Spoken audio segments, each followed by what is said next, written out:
As mentioned before, 1/3 of the population of Myanmar consists of people belonging to ethnic minorities other than the Burmans, who comprise the other 2/3 of the total population.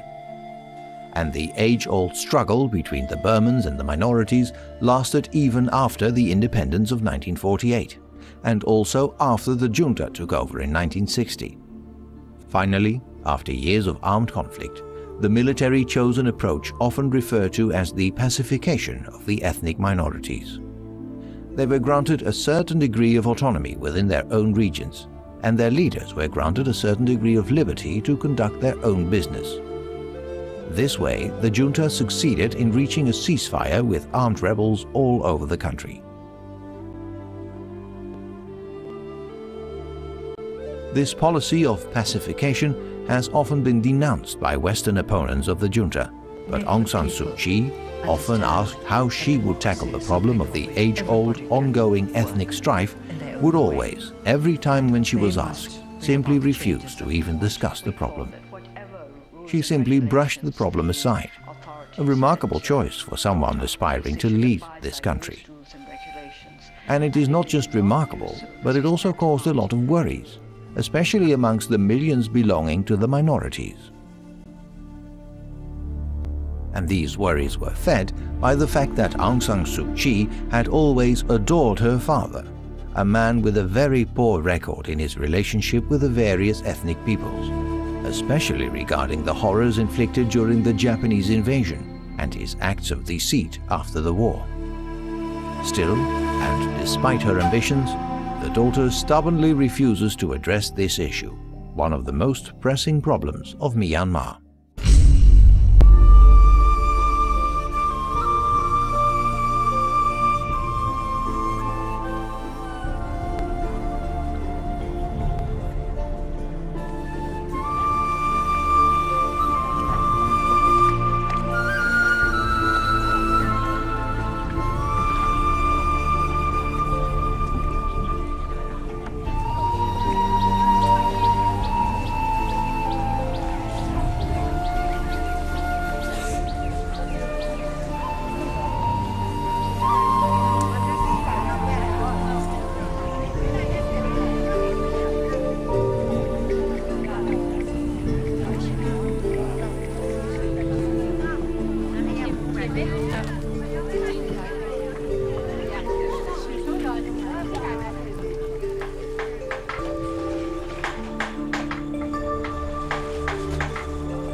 The way Aung San Suu Kyi in 1990 turned down the junta's proposal to form a new government has led to many questions about her political savvy. Her stubborn refusal to discuss her ideas on the relationship between Burmans and the other ethnic groups has fed a lot of mistrust amongst the minorities. And the Western boycott has found but few supporters among both businessmen and the common people in Myanmar. While visiting the country, I have spoken to many people on this particular issue, and I have met no one who supported Aung San Suu Kyi's call for a general boycott, and this includes people who voted for her in 1990. Not the poor rickshaw driver, not the man who ran a small business, nor former co-leaders of the NLD. However, in line with her style of leadership, Aung San Suu Kyi has brushed aside all objections and has stood firm in her calls for continuing the boycott. As someone who in the 90s had a position close to Aung San Suu Kyi in the NLD once said to me, her plea for a long-lasting and worldwide boycott was of a high moral content and spoke to the imagination of all the liberals in the West.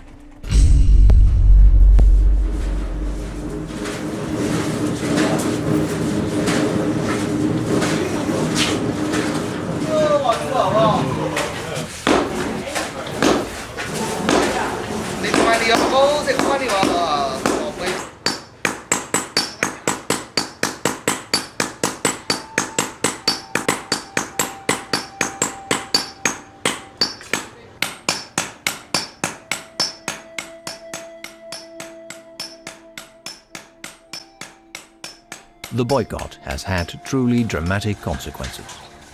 It caused a complete implosion of the economy and turned out to be disastrous for the common man and woman in Myanmar.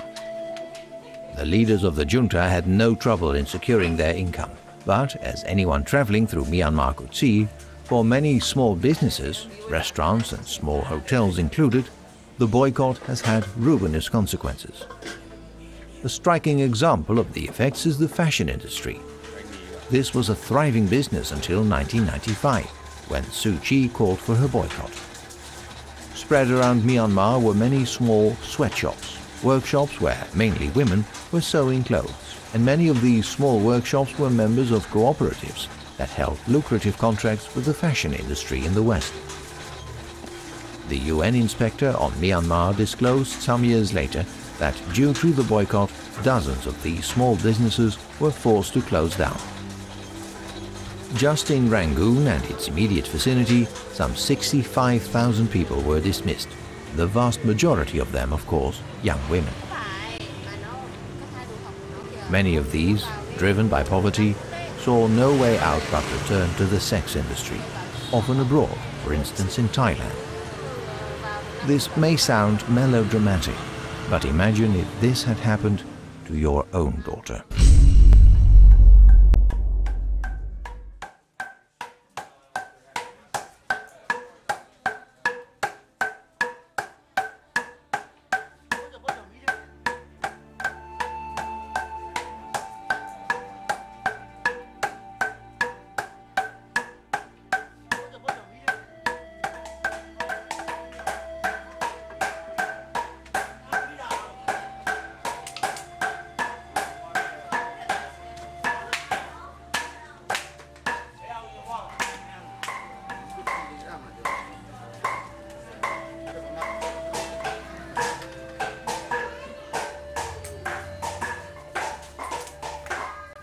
There is something else about the Western boycott that is little known, and this concerns the leader of this boycott, the USA.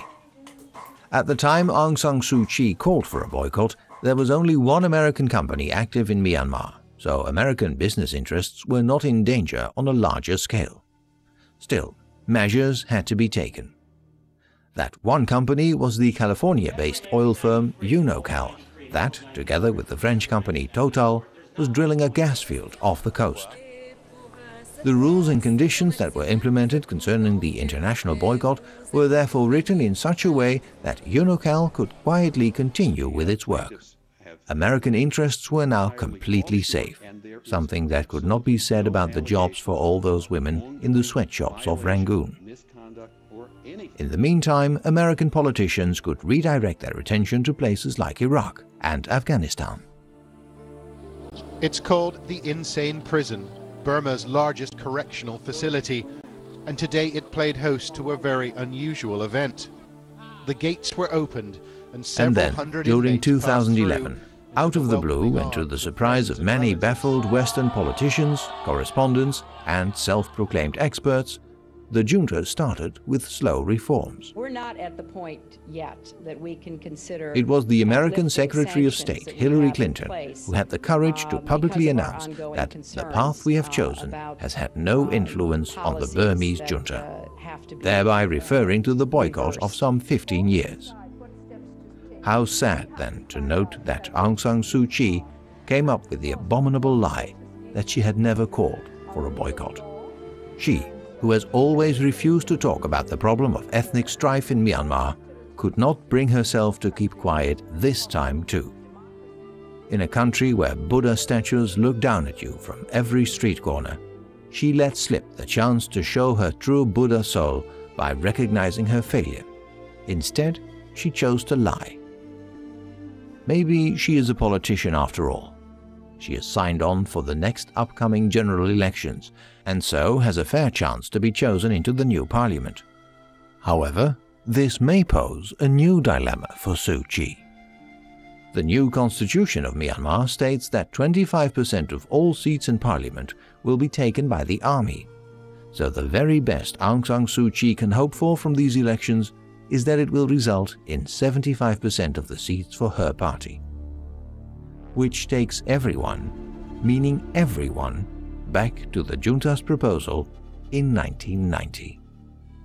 Now there is another tough problem looming for Aung San Suu Kyi.